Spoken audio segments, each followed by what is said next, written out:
我觉得阿达目前综合实力都非常的好吧，而且他们最近也在上新人磨练，已经就到这种地步，所以没什么好说的，我们混一下就行。我觉得要战胜 RW 最关键的点还是要限制住东硬币吧，不让他游走，然后还要给马哥一点就套路他一下吧，不能让他一个人玩得太嗨。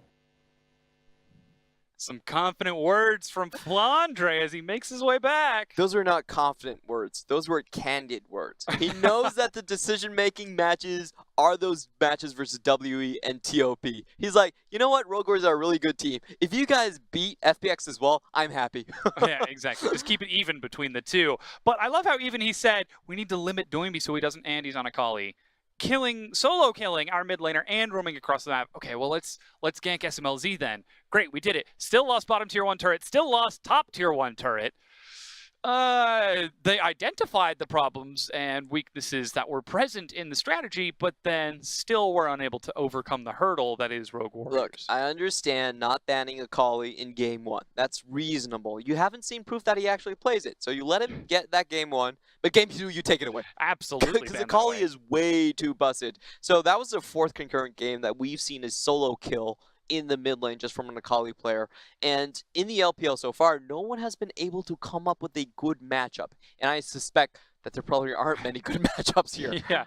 I mean, maybe take Doinby's own picks against him. Poppy could be a good one, just denying the dash if you're able to get the shield up in time. Of course, you do give up a lot of wave control with that Poppy for the duration of that. I liked the attempt from the Galio.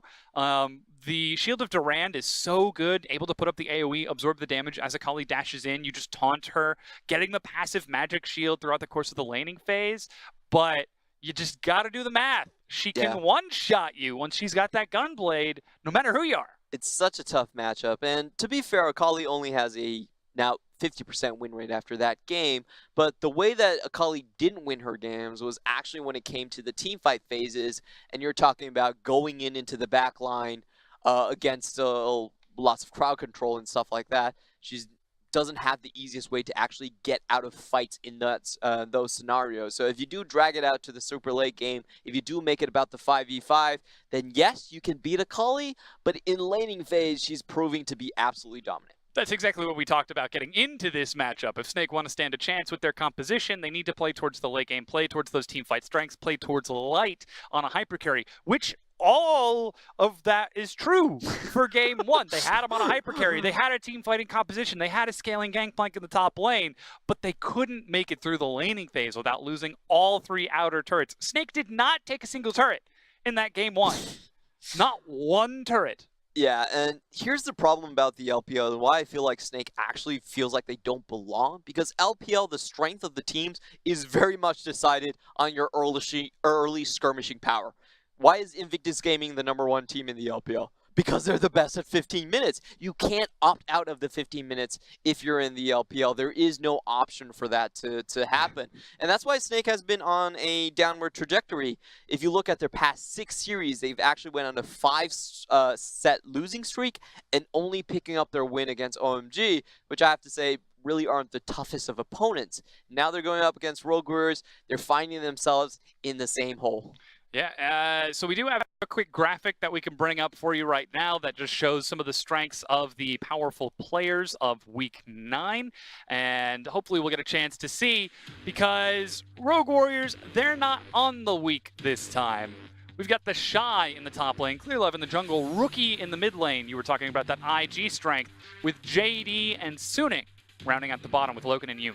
Yeah, and it really is a lot of new faces happening in the LPL. SNG and JD both having one of their players out. These are not Rift Rivals teams, but their bot lanes have a tremendous kill threat, and they've been surging in the Eastern Conference. Look at Loken's KDA during Week 9. 34. That's always a Loken special.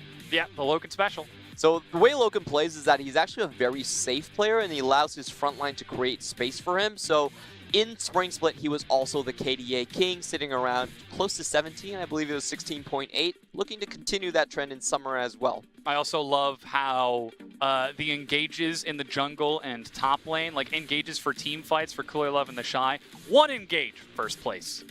He was the only jungler. I would not put that up there. Because that's a little easy. That's a little too easy. That's basically you tried. But to be fair, EDG have rebounded from their from their slip-ups quite hard. A lot of it has been about going back to their poke style, playing to the stronger 5v5 side. They've given Ray split push a bit of a try, but that hasn't really worked out. And is anyone surprised that the Shy and Rookie were on that graphic as well? I mean, did you see that damage per minute for those two? Rookie had 988 average damage per minute for week 9. That's 1,000 damage. To put that into perspective, 80 carries have an average of 1,800 to 2,200 health at level 18. So over 2 minutes on average, he kills an 80 carry. Pretty much. That's actually double of what Light is doing right now. His DPM is around 460. And if you've watched IG's recent games where they put in a Principal Wong, Zoe was still able to get a triple kill in one single paddle star. So that DPM in that moment was heavily probably something like 3,000. He's got the Zoe, he's got the Akali, he's got those massive champions to accelerate it. But now we're seeing the Shy mimic that as well, with the highest damage per minute of top laners at about 630. Speaks to the strengths of Invictus Gaming, and as you said, why they are one of the strongest teams in the league right now, if not the strongest. Of course, as playoffs gets closer and closer, we begin to ask the question, who is the best? Who will actually take the title? Will RNG return to the glory of Spring Split, or will a Usurper try to claim it back from them? That's such a difficult one to talk about, but in the Eastern Conference, we do have the potential for IG, RNG, and EDG to be on the same side of the playoff bracket. Conference bracket. So it's, it's going to be absolutely amazing, and only one team of those three is going to be able to make it to the finals. However, bring it back to this matchup. Rogue Warriors, they've already locked in their semifinal spot. This is them taking the victory lap and showing, hey, we've got ourselves a new top laner, a new jungler, 2 substitutes for the roster. Do they deserve to play in the playoffs? Well, let's find out. Let's put them up against a team like Snake and see how they compare when you've got players like Mouse and Flawless sitting behind them. Huh. So this is an interesting hairdo coming out from Steak. It is hot in Chongqing. So usually he does let his afro fly, but this time he is holding it back a little bit with the headphones. They still ban the Rakan, ban the Akali, but do not ban Kled. We still see the Tahm Kench and now the Varus pick away from Snake, as they are prioritizing that bottom lane, but Doinby, he's got a 100% pick rate on that Kled. It is his pick, basically. His pocket pick. He picks it every time it's open, and I think he's going to do it again. He needs to stand by his product. So that's the way I think about it. I do like what Snake are doing right now. They're picking themselves a very strong bottom lane. They realize that, hey, letting the enemy team take your first tower early and then rotate around the map is probably not the best idea to have. We need to do something to fix that. And SMLZ, I love it. He wins the matchup of Varus versus Kai'Sa, sees Varus gets picked on the opposite side and says, you know what? I can win that matchup from both sides. And locks in the Kai'Sa to try to go head-to-head against Light. It is the confidence game from him. As Doinby, Rise locked in. Now this could go to Holder. Yes, that is definitely true. Doinby, he's laughing and smiling. Let's see if Snake will still respect ban the Kled, just in case. Whoa, that's a tough decision for Snake to make because they don't actually know much about Holder's champion pool. So far, we've only seen Vladimir and Gangplank, so it is pretty much a guessing game. You can't go all in on countering out Doinby. Like, if they early lock a Cassiopeia or Orianna, there's actually a very good chance that the Rise simply switches over to a top lane matchup. So I feel like they're going to have to look for more. Indeed, they're staying away the bans from the mid. They're holding back on banning away mid lane champions. They're just going to go for the... Perhaps hoping that Rise goes towards mid. And what a world that we live in, where you have to hope Doinby plays Rise in the mid lane so that he doesn't play Kled. Wacky, wacky LPL. Love it. Fiora is banned away from Flandre in that top lane. So we've got the jungle and bottom lane for Snake. Whereas Rogue Warriors, they've got themselves the flex on that Rise, the flex on the Camille, and Kai'Sa. And Rogue Warriors are just throwing the same respect bans into Snake's path again. They know the win condition from Snake is basically win on Flandre, and they're just denying that as hard as possible. Once more, they're going to have a lot of champions that can come into the top side and influence that. If you have a Camille, even if you're in a bad matchup, you have plenty of room to actually overtake it with ganks. Ryze is kind of the same thing. Once he's unlocked from the mid lane, he can't help the side lanes out a lot. So they are setting themselves up for a lot of answers. And Snake is really showing that they kind of lack the win conditions to really compete against Rogue Warriors. It seems almost as if Snake are too busy trying to ask the question, whereas Rogue Warriors already have the answer to the answer. They're already 2 steps ahead. There's the Cassiopeia you were talking about, but we talked about the threat of that Ryze, sorry, the Kled. Though Jarvan is currently being hovered. It was hovered by Holder a little bit earlier. It's a champion that he's played before, and it does get locked in. So it does look like the Ryze will be going into the mid lane, and that will give Guoguo a good matchup with the Cassiopeia into Ryze. But I remember one of our interviews with Dornby and Springs Player, and we asked him, why do you always take the Ryze into the Cassiopeia? He's actually taken this matchup when the enemy has blind picked the Cassio, and he was like, I just don't feel like this is a counter matchup, which goes against conventional wisdom. It shows his strength on the pick, that he feels that comfortable to be able to take that matchup in the mid lane. Now, Soraka is the final pickup for Rogue Warriors, and Gragas is going to Flandre in the top lane. So once again, we've got ourselves that Trundle jungle, we've got a strong scaling bottom lane, a strong scaling mid lane this time around. Flandre put on more on tank and engage duty with that Gragas. I do like this red side composition coming out from Snake. It's one of those classic red side, hold the ramp, hold the Baron. If you have Cassiopeia sitting on the ramp, and then you have Varus with the poke behind them, it's incredibly hard to crack that section of the map, and it will allow Snake to scale into the late game. On the other hand, Rogue Warriors, we're actually seeing the Jarvan go towards the jungle. We have been seeing a little bit of resurgence from the Jarvan. I'm personally not a massive fan of it. I understand that you can create a lot of space with the pick in terms of team fights, but it is one of those picks that does fall quite low in their early clears compared to something like Trundle. Yes, and I must apologize. It was actually the Jarvan going to Kiwi last time, not to Holder. So now he gets the chance to return to that champion. I believe that was also the game in which Holder took Gangplank top and got absolutely huge. Trinity Force Stormrazor is just not a combination that should be allowed, especially on a champion that can Q crit with the parlay. But now we're preparing to load onto the Rift for this game 2. Snake got absolutely shellacked in game 1. Rogue Warriors pick a similarly strong composition, counterpicking the bottom lane with the exact same matchup just to prove that they can. And while we still got 2 new players in Holder and Kiwi, this team has shown that they are nigh unstoppable once they can get an advantage. Will Snake be able to stop Rogue Warriors' roll before it gets going? It's a little bit harder for Rogue Warriors to execute on their freight train strategy this time around. If you think about their picks, they still have the hard engage in terms of Camille, but later in the back line, Camille Ryze Jarvan. Camille Ryze Jarvan, yeah, those can still go really hard, super hard in fact. But, you know, Soraka is a bit of a slower pick in that sense, so it's not going to be probably as devastating as the last game, but still incredibly threatening now that you mentioned all of their top lane picks. I mean, even just the combination of Jarvan Soraka, you drop Cataclysm onto Cassiopeia and then put down the Equinox inside of it. And then suddenly Cassiopeia is the equivalent of a fish in a barrel. What is that, a snake in a cage?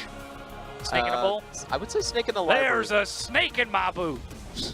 That would probably be a movie. Don't give Hollywood any ideas. It's Toy Story. Oh, sorry. That's I was Woody's thinking about dialogue. snakes in a plane. Oh, yeah, well, if they were flying, then things would be a little bit different. Somebody get Samuel L. Jackson in here so that he can shout angrily about getting these snakes off of this plane. Well, Rogue Warriors are going to take the snakes out of the playoff hype train. Yeah, I mean, there's a very good chance of that happening. Because Snake, they've still got to play against TOP, WE, and EDG.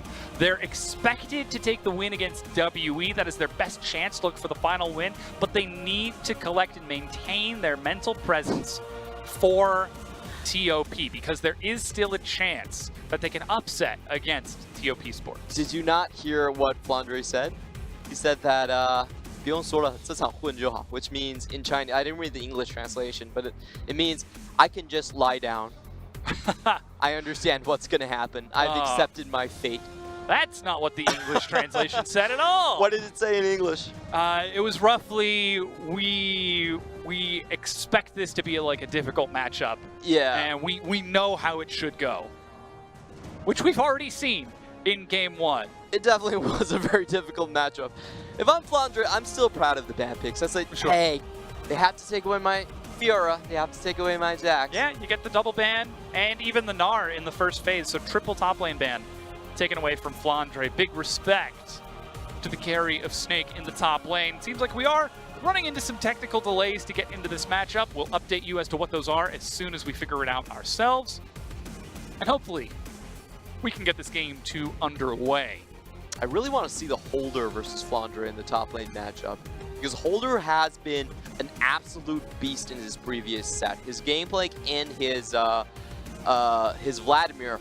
The person they remind me of the most is Flandre. The way he flanks, the way he plays and wins his lane, they are very reminiscent. So these two players have very similar styles, and I want to see if Holder can play up to the caliber of Flandre. Because Flandre, traditionally we do consider him as the second best top laner in terms of the laning phase. At least statistically, he does trend that way.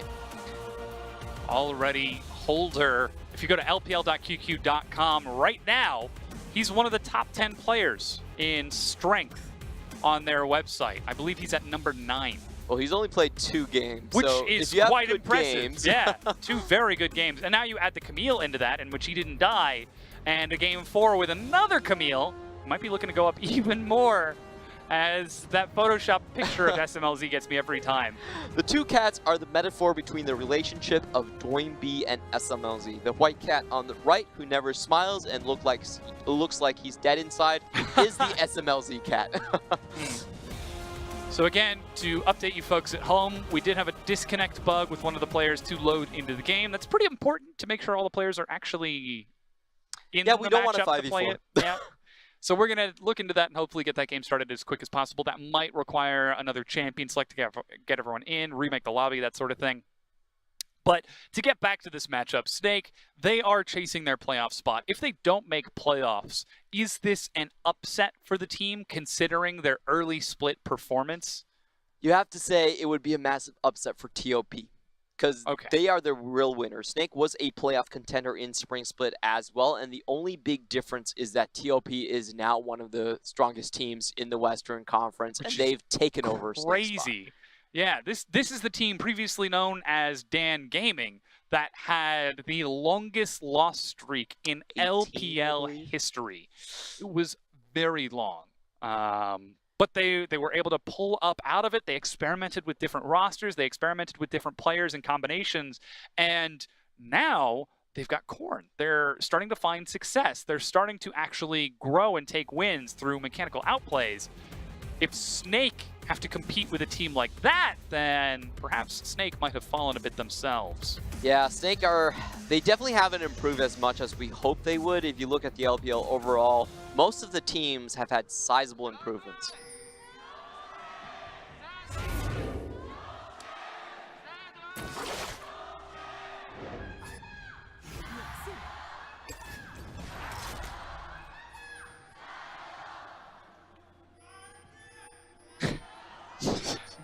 Why? Stop it.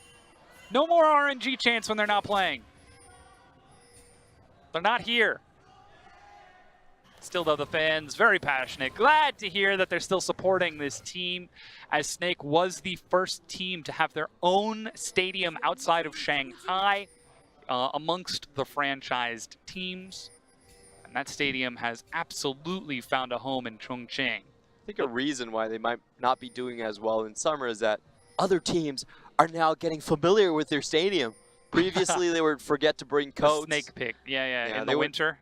They weren't accustomed to the 3-hour drive up to their stadium. It's a long trek. I've been there to the Chongqing Expo Center. Yeah, it's a long drive. Better bring some good reading material.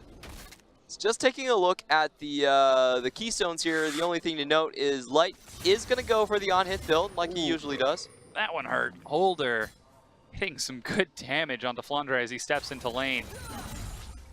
And yeah, as you were saying, we will be seeing some good on hit with that Conquerors up top, like you said, taking that down bottom. Fleet footwork out of SMLZ on Kai'Sa. Says to me that he wants to look for sustain in this lane with a Soraka. It should be noted. Yeah, that's one of SMLZ's specialties. He did start bringing the fleet footwork rather early on, even when it fell out of favor due to nerfs. Oh, Kiwi with the early smite. Now he is actually pinging towards top. Flandre's still here at level 2. This is a bit disrespectful from Flandre and could get him killed. The flash intercepts him. Flandre still has his own though. Yeah, not the walks best it under move. the turret. I really like what Flandre did there. He held on to his flash. He understood that if he, Kiwi tried to knock him out of mid-air, then he actually would have priority on the stun, and you did see him just knock him back. Yes. Again, Gragas's hitbox is larger than his hurtbox. SMLZ looks for some action bottom. Killua is the target, flashes the Pillar of Filth, and SMLZ walks it back under the turret with a Void Seeker to escort Light on the way out. No flash. Oh, there was one flash burnt by Killua, so that will open the door to repeat ganks coming in from Snake.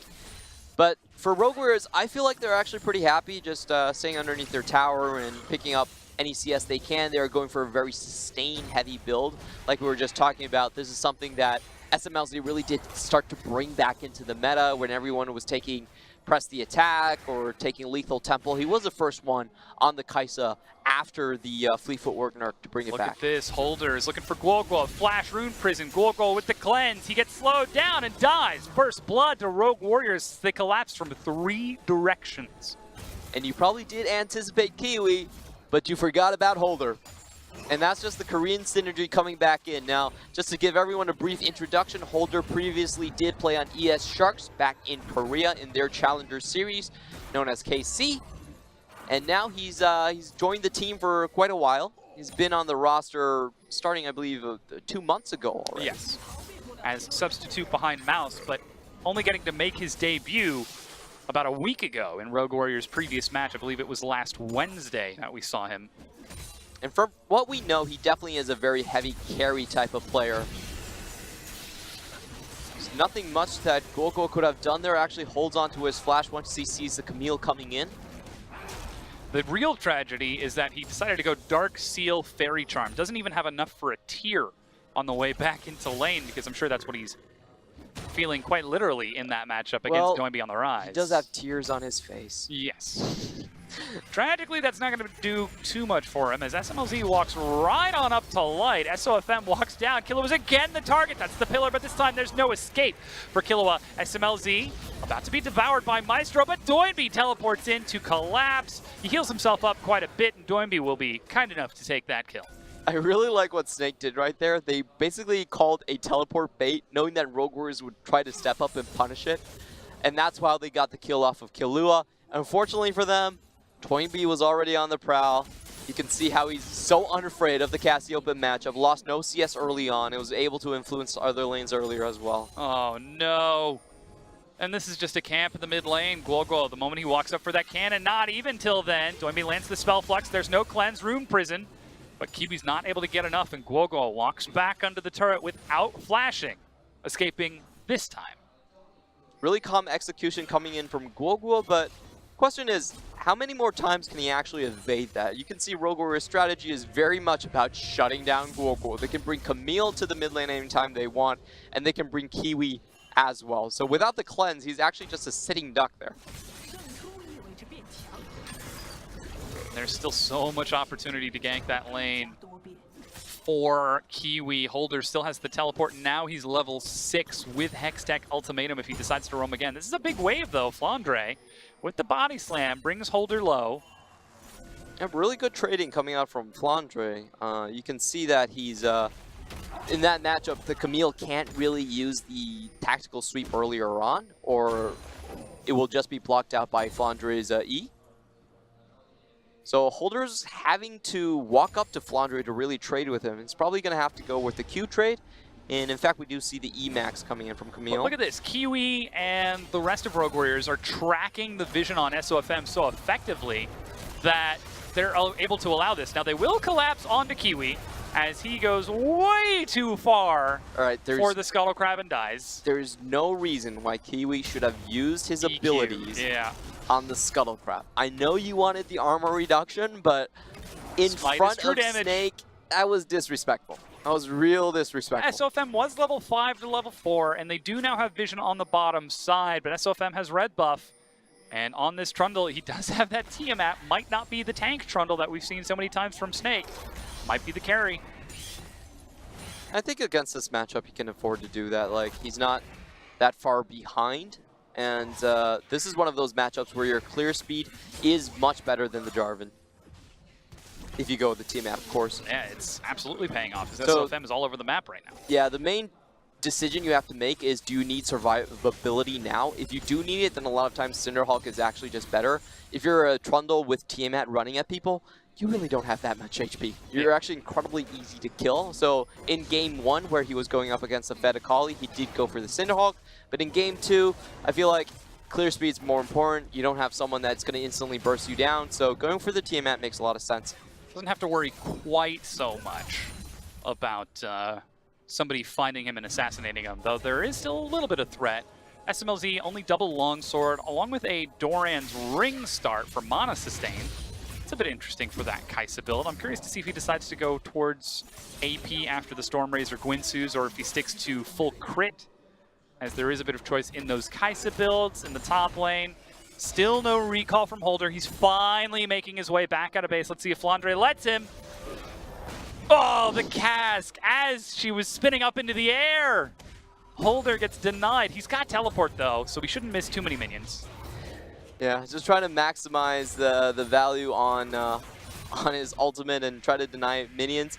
So in this matchup, Flandre actually doesn't really need to use the ultimate that much.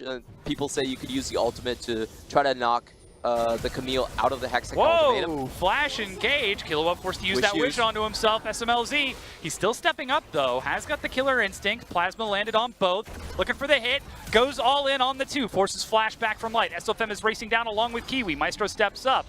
But SMLZ walks it back once he sees SOFM in Tribush. Yeah, it was almost in Devour range from the Tom Kench. Did have to go back a little bit. That's The going to be Rise coming in. collapsing. Yeah, Kiwi is forced to back away from this one. Rune Prison as Maestro gets the Devour. Good save on Maestro's part.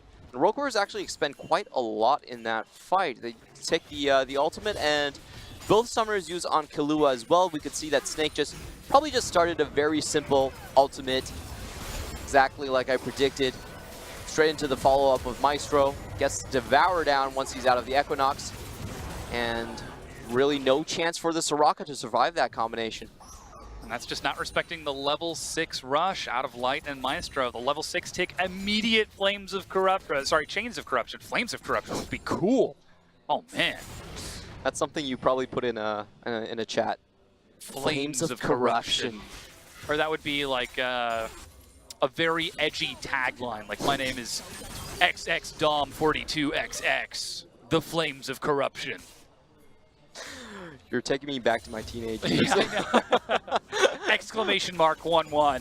They're diving onto Flandre right Because now. Maestro, though. He's dropping his own exclamation mark as Holder flashes out of this one. Guo walks up and no, Holder didn't place a ward. Face checks into the petrifying gaze. Uses Hextech Ultimatum to try and buy some time. Looks to get over the wall and has a lot of burst damage, but not enough to kill Guo. Kiwi's on the bottom. He's on top of another ward. He does actually have the Cataclysm. Hops back in and out. There's the Equinox. There's the snare. Flash from SOFM to chase it down as Killua and SMLZ find themselves a kill, but it's 1 for 2, I believe, across the map.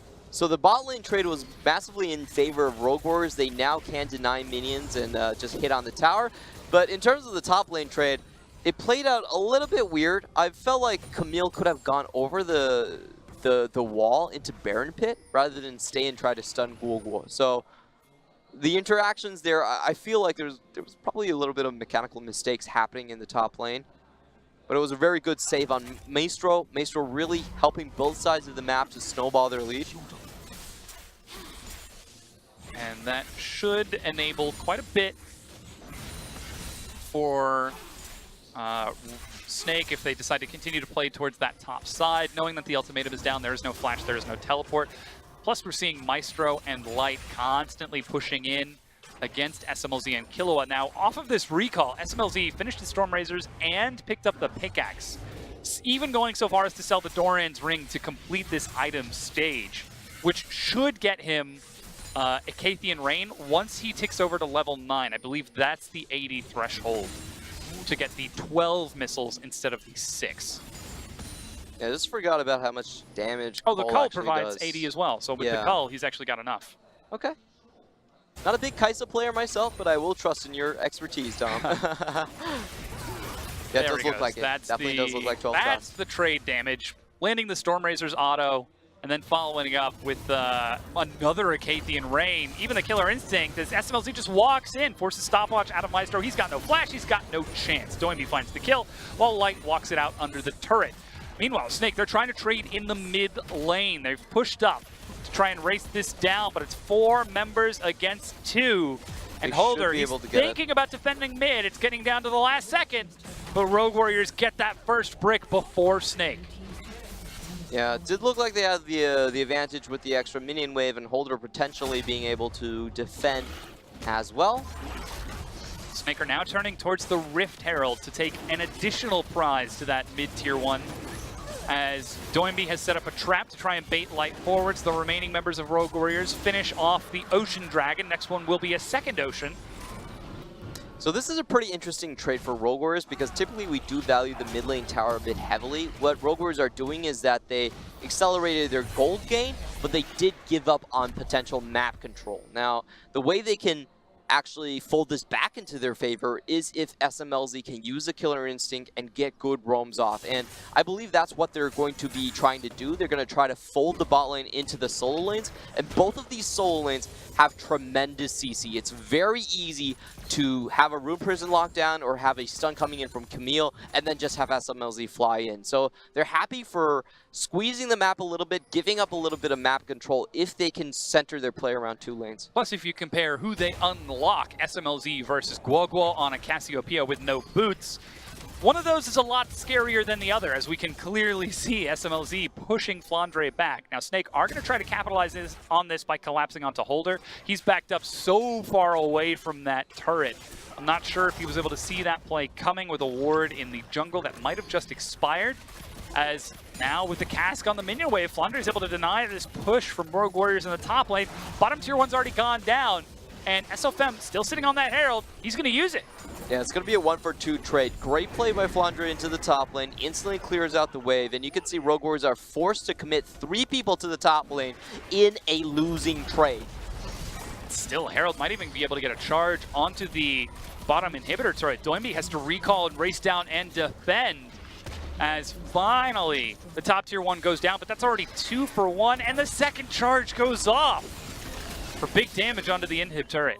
This is a pretty big gambit coming out from Rogue Warriors. They're willing to give over gold, map control, and gold to Snake just for opening up the map. And that's a gambit I'm not sure that they can actually make work. What they're looking for is they now have a lot of space to actually make picks. So before these waves start really hammering on the towers is when they can strike Snake. And they really have to make this happen for this trade to actually be okay-ish.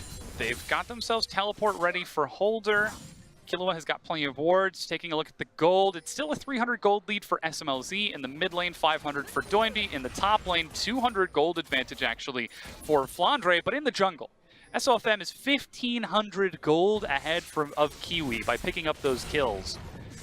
Yeah, I felt like Kiwi had several questionable plays across the map, actually. The first death in the bot lane was probably unnecessary for the... Ooh, Cataclysm from out of the dark. The knock-up on the top of this. Even Doinby's trying to get in there with the Realm Warp. Maestro with the Devour, but SMLZ follows. Eats a Chains of Corruption, but already has found himself the kill onto Maestro. And this is what we were talking about exactly. It's if you open up the map, then there's more room for you to, there's more time for you to actually group up before you have to go back and catch the minion waves. And this is the gambit that Rogue Warriors are willing to make because it suits their style. The way they like to play is group up in 5v5 and run a freight train directly through your composition, not let you turtle towards the late game. And so far, it looks like it's working out in their favor. 5 kills to 5, down about 1,100 gold, but there's still one turret in the mid lane that they could take that would equalize that. Doinby He's thinking about heading towards the bottom lane. Doesn't have Realm Warp, but he does have Water Walking. I don't know if he's been spotted out by Flandre, who's just playing defensive in that bottom lane instead. But still 17 minutes into the game, Rogue Warriors are trying to open this up. Down now 1,500 gold through the waves that are crashing in. And this is buying time for Snake to scale up. We're at 1 item on the Cassiopeia, 1.5 on that Varus as he's looking for 2. And that can get Snake to those risky 5v5s that they do favor.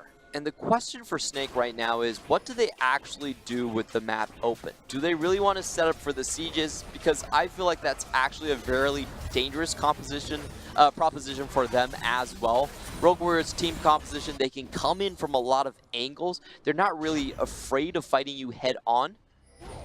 So, sure, they've taken down the first outer tower, but I'm not sure they're going to want to push that far deeper. They're probably going to stall the game out from now on. Not a massive incentive for them to try to break the game open just yet. In about 90 seconds, that next Ocean Dragon is going to spawn. That Snake would want to try to contest to deny an inevitable Elder and sustain during the remainder of the laning phase. But shortly after that, Baron is going to spawn, and the risk of losing a fight against a team like Rogue Warriors once Baron is on the map is way too big. Though Snake could try to make a play themselves if they decided to look for it. Chains of Corruption is a great way to set that up. Flandre, if he groups up with his team, could be a good opportunity. But it looks like right now Snake are trying to set up for this Ocean Dragon. Ooh, was that a misclick? I don't think it matters that much because the cooldown is refunded if Yes. you don't actually finish your Abyssal Voyage. Cancels out of it and is able to get that cooldown right back, but already Rogue Warriors are starting to look towards the pit and contest this early vision from Snake. They got here first. Will they be able to keep themselves safe as Flandre is making his way out of base with a fresh buy? Boots 2 and Glacial, that Glacial Shroud completed. You can see how tense it is for Light actually crossing the river. A lot of pings going his way just to tell him that it's okay. There's 4 people in mid. You're going to be fine here. Ooh, that pillar puts SMLZ on the wrong side. SOFM's not able to pull him in. Doinby on his way out of base with a finished Rylai's Crystal Scepter. Snake turn onto the Dragon. Flandre looking for a flank, has been spotted by the sweeper. Realm Warp sends Doinby in. Flash Cataclysm onto 3. He's knocked out of it as SMLZ goes into the back. He's found SOFM, but a stopwatch stalls out that early damage. Subjugate already used, but they're happy to take this kill onto the jungler of Snake. It's a good trade for Rogue Warriors. I don't think the Ocean Drake actually does much for Snake, but the way Snake played it was also fairly decent. They understood that they probably didn't want to take the full 5-on-5, so instantly went for the disengage option with the casket. You could see Flandre's positioning on the flanks was pretty much, I'm not going to tank and fight this out front to back. I'm actually just going to try and disengage it with my ultimate. And that's what we saw. The moment that Jarvan used Cataclysm onto Guogol and Light, who were stacked up, it should be noted, immediate Cataclysm to get that Jarvan out of there and prevent any follow-up knockups or even damage on those carries, forcing SMLZ to go instead into the backline on SOFM, only finding the 1 kill as opposed to what could have been many more. It was a shutdown for 600 gold onto the Kai'Sa from SMLZ, but you know that's an okay price to pay for both teams. So I really like these matches when you can see both of the teams are sort of playing on similar lines. Snake knows that they probably don't want the straight up 5v5, but are still willing to put a little bit of risk and try to go for the Ocean Drake. On the meanwhile, Rogue Warriors know, okay, we've been disengaged on the left side. Let's just go for the shutdown gold on Trundle. That's fine. We don't need more here. Not quite enough combat stats to really turn against Rogue Warriors yet, needing some more time to scale up. As we do have a brief pause. Looks like we're getting back into this. Whatever the issue was has been resolved as 20 minutes in, the Baron has now spawned, and Rogue Warriors could look to try and break this game open a bit more. Interestingly enough, we do have a Zeal next from SMLZ, not the recurve bow, so he's not going straight for the Gwynsu's completion. Instead, just using the pickaxe to get him over the mantle for Acathian Rain completion, and eventually could save onto that pickaxe to look for an Infinity Edge later on, so that we could be seeing a big damage crit Kai'Sa Yeah, which is very interesting from SMLZ. He is known for playing these different type of compositions, and I understand one of the things he does think about is the damage balance between him and Doinby. So if Doinby does go for an AP heavy build, he will typically go for an AD heavy build to kind of compensate for that. And we do see the Hurricane being picked up. Yeah. There it is. Triple bolts, crits on all of them, and true damage once he finishes off that Infinity Edge, if that's the direction that he does decide to go with that pickaxe. But already it's looking like that crit Kai'Sa for some big hits. But now the Baron has spawned. Holder does not have teleport and is splitting in the bottom lane, whereas Flandre does and is heading down to answer him.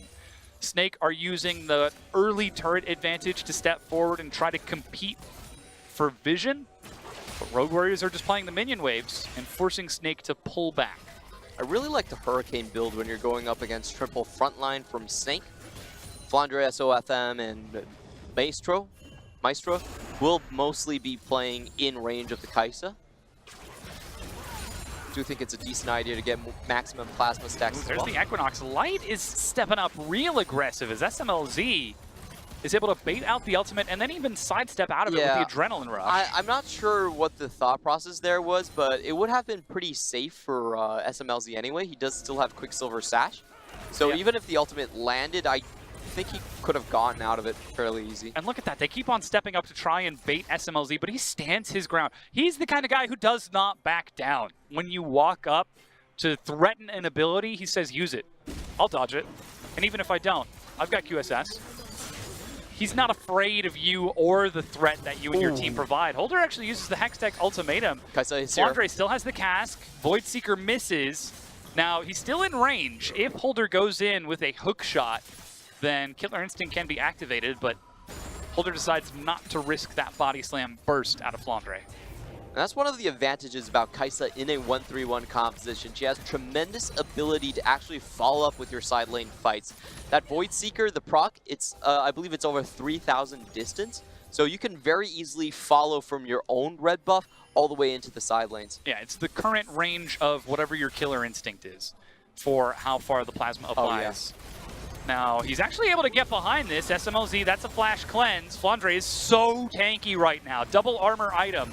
SMLZ even procs the plasma, but barely does about 700, 800 damage worth as Flandre finds the flash engage and forces out SMLZ's flash on his own, seeing Doinby on the other side of the map. But that's Snake taking the initiative against Rogue Warriors and perhaps trying to remind them, hey, we're not out of this game. We're just waiting for our item completions.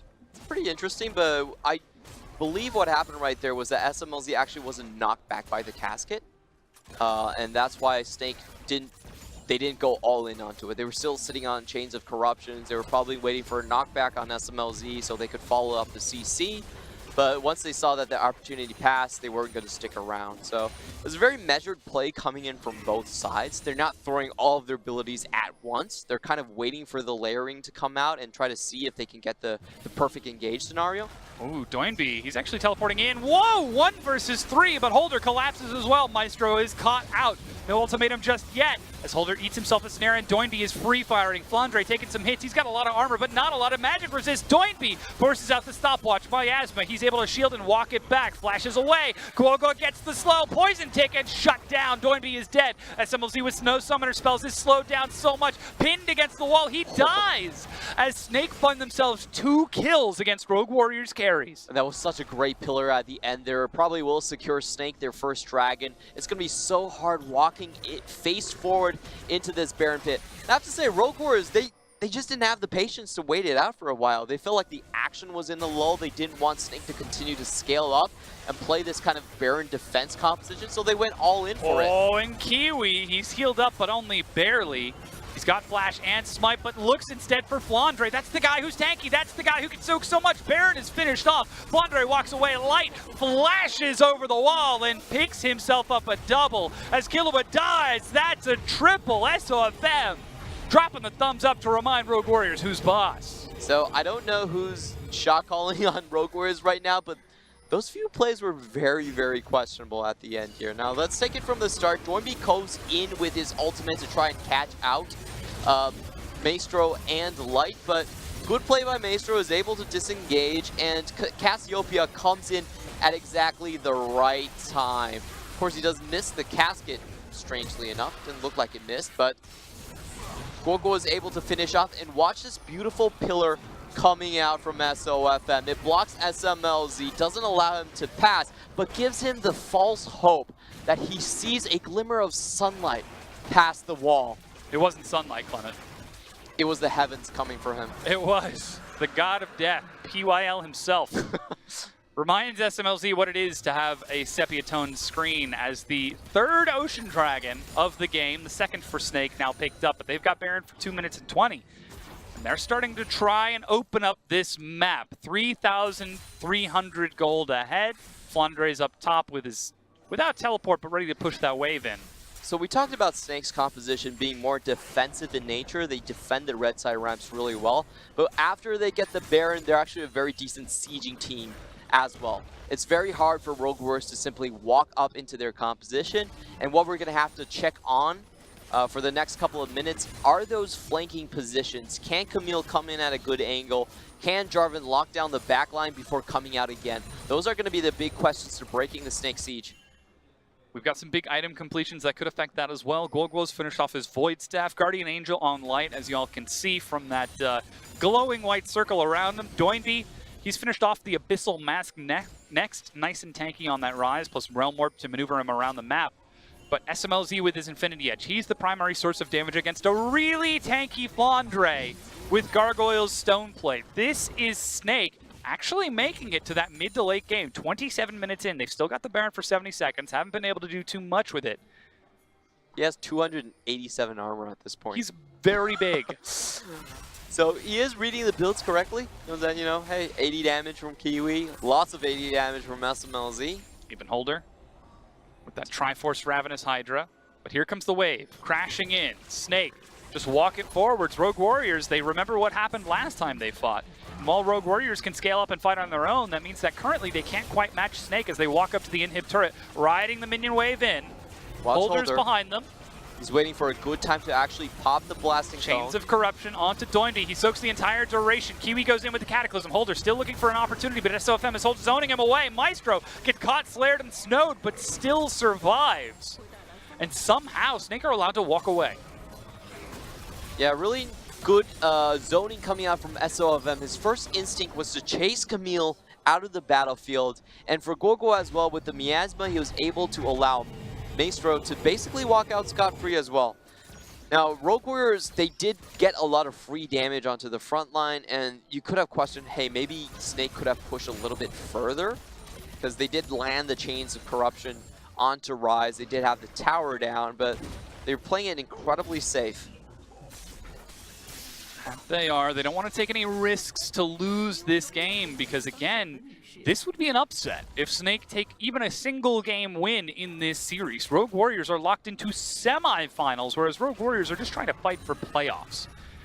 Yeah, while Snake are just trying to fight for Snake. playoffs. Yeah.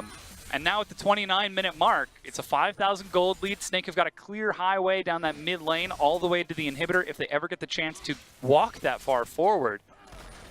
Because the next Dragon is an Infernal, another reason to fight for these teams, and then the Baron will be respawning shortly thereafter. I actually don't think Snake has dragged out the gold lead quite to their liking. 5k, no inhibs down. They're not really a team that can match, that can overpower the wave clear coming out from Rogue Warrior. So I do expect a very quiet couple of minutes and for the game to heat up once more once we have the Baron buff. Those pillars just forcing SMLZ to be scared. For now, it's Snake just controlling the map, trying to set up vision and set up for the inevitable next play, whereas Rogue Warriors are doing everything in their power to stop that and stymie that. Doinby pushes a wave all the way to the top. He's level 17, walks up to Flandre and breaks through his shield. Doesn't quite have the Void Staff just yet, so Flandre is able to take a few hits.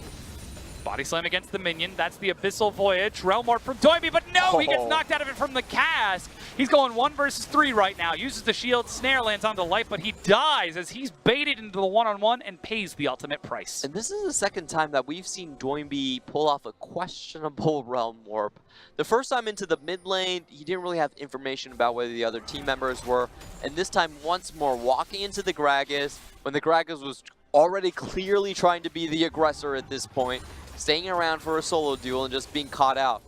It's a very weird thing to see from Doinby, because Doinby's typically a pretty chill type of player. Generally. Just not quite in this game. Perhaps trying a little bit too hard to open this matchup. As Snake looking now for the top tier 2.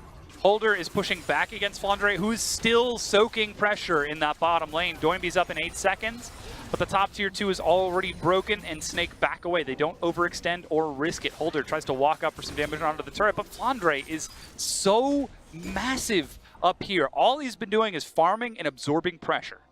I love the way he builds, basically going full tank onto the Gragas. No he knows AP, he's yeah. just there for pretty much the front line and disengage potential.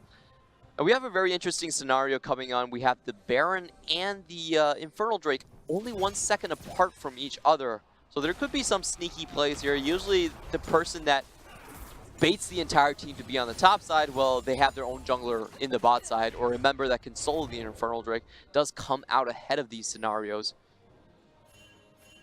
With some final recalls, Light makes his way back into base. He's got himself a Zeal pickaxe, and now the Infinity Edge. 6-1 and 4 on a very big Varus. And Rogue Warriors, they're sitting on top of the Baron as it spawns. A red trinket spawns, sees this. A Snake rush towards the pit. They've got some pretty big shred on the Kai'Sa, but decide not to risk it. Those plasma stacks, not quite fast enough when you're going full crit damage. So I feel like this does give Snake the potential to push around Rogue Warriors on the map. If you have a stronger front, you can basically force them to the edges and then head back to your own Infernal Drake. But instead, Rogue Warriors are actually out-rotating. They sunk themselves out from the top side of the map and are pulling off the single-man Infernal Drake that I was talking about. Usually, the way the play works is that if you can bait the entire team to be on the Baron, then you profit by just taking the Infernal uncontested. Kiwi's not been spotted, but I don't think he saw them step into the Baron pit either. That's a Realm Warp to try and spot that out. Dragon is taken, but it's already way too late. Kiwi goes in, and Kiwi is not able to get the steal. Baron picked up as he dies. I believe that he did spot that Realm Warp from Doinby, helping to provide vision. He's going to try to clear out this wave, but 33 minutes in, Snake with the second Baron for the next 3 minutes, and they've already broken their way all the way to that middle inhibitor. I felt like Rogue Warriors definitely understood that the Baron was being taken, but the communication between the members was a bit weird. And you can see right now, Ryze is basically giving up the mid lane inhibitor. Of course, we did see him clear the wave out, clear the wave after him. So still already trying to stall it out, yeah. The middle inhibitor now taken. Flandre prepped top and is already recalled to set up bottom. This is Snake actually playing an intelligent macro game and dictating the pace of Rogue Warriors. Completely different to game one. They've got themselves late game scaling. They are moving in a unit that cannot be broken apart. And Rogue Warriors, without that clear engage, are having some trouble. But Doinby, he's in the back along with Holder. The wave crashes in. Light and Guogwal are there.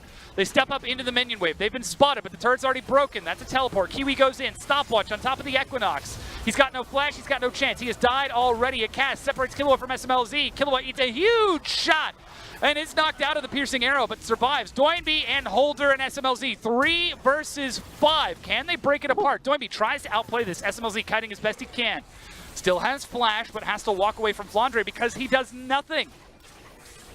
So you can see Rogue Warrior members are trying to just cut out the minion waves. They know they can't fight head on anymore. Snaker's still pushing up. They've got one minion, and SMLZ can't walk up to a teleport, but they're already walking forward to break down the turret. Doinby completes the teleport, lands the AoE snare, but it's down to the Nexus itself. SMLZ is destroyed. Snaker turning onto the Nexus, and they're chasing it down. They're able to break it, and Snake equalize the series and bring us to game 3. And Snake looking after their playoff berth. They want to finish things now. They want that game lead over Rogue Warriors today. They want that 1 point advantage over FPX. And I have to say, this game, Rogue Warriors really did hand it over to their opponents. 2 crucial mistakes coming out from Doinby to give over the map tempo. And the last one where I actually felt like they had a good read on the situation, starting the Infernal Drake, understanding the Baron was being taken, but the pieces not moving in unison. they should be able to stop the Baron while they're taking the Infernal Drake. They should have been closer to the play, but they miscalculate on so many fronts. And Rogue Warriors very uncharacteristically disrespecting Snake and giving over their first win to Snake of the summer season.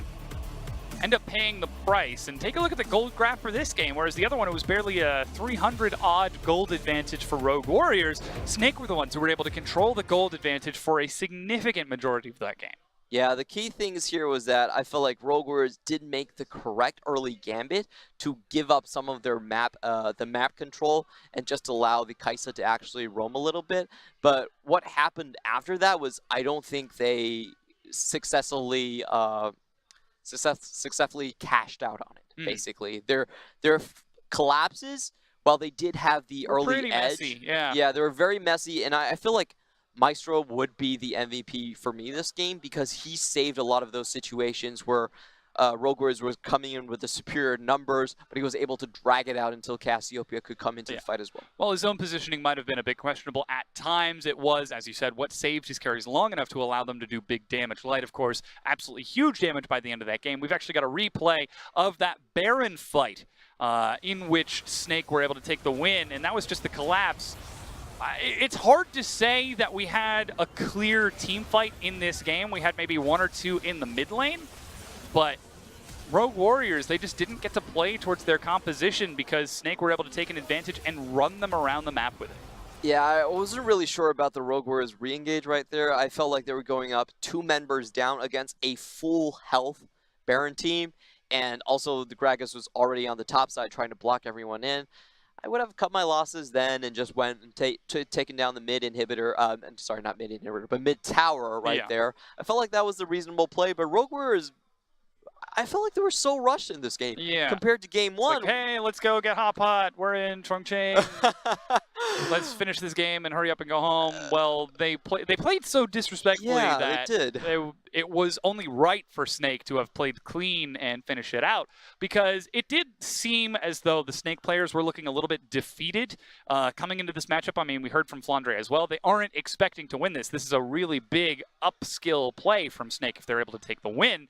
But if Rogue Warriors play like that in Game 3, then Snake, they could absolutely lock themselves into playoffs just one day sooner than they hope. They definitely could. And going back to that game, I felt a lot of their problems was that their communication with Kiwi especially were pretty weird. We saw in that last play, it was Kiwi trying to go in, and the other members were kind of like, are we really doing this? Are we sure? Maybe we can find a little. And Kiwi's already in, like, guys, hello? And in the final fight, he went in way too early before his carries could actually finish the trap and lock in the 5v4 scenario. And of course, he was already dead. Yeah, the person who was able to do the most damage to Rogue Warriors over the course of that game, you saw in the post-game graph, that was Light on that Varus. We talked about him before Game 1, saying, hey, if he can play the late-game carry, he can do work. 7-1-7, 48% of his team's damage.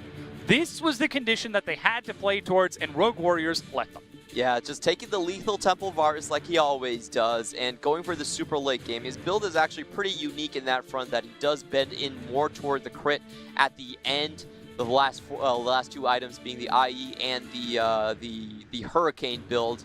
And this is what we were talking about. He is the insurance policy for Snake. If it goes to the super late game, then they are banking on this new 17-year-old player to take them to the finish line. Yeah, and just a quick update for you viewers at home. Behind us, you can see the Suning BLG game is about to get started. We'll try not to spoil as much as we can, but we will be tuning into the conclusion of Snake versus Rogue Warriors because that still has playoff implications, whereas Suning are already locked into playoffs and BLG are already locked out. That said, for those of you who are still interested, you can check it out on Douyu, Panda.tv, or LPL.qq.com.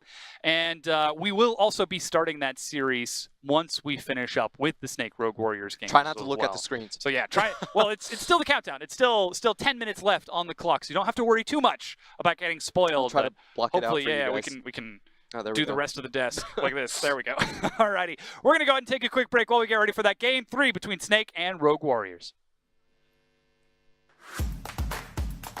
请重庆的召唤师们继续带给 Snake 力量，雄起！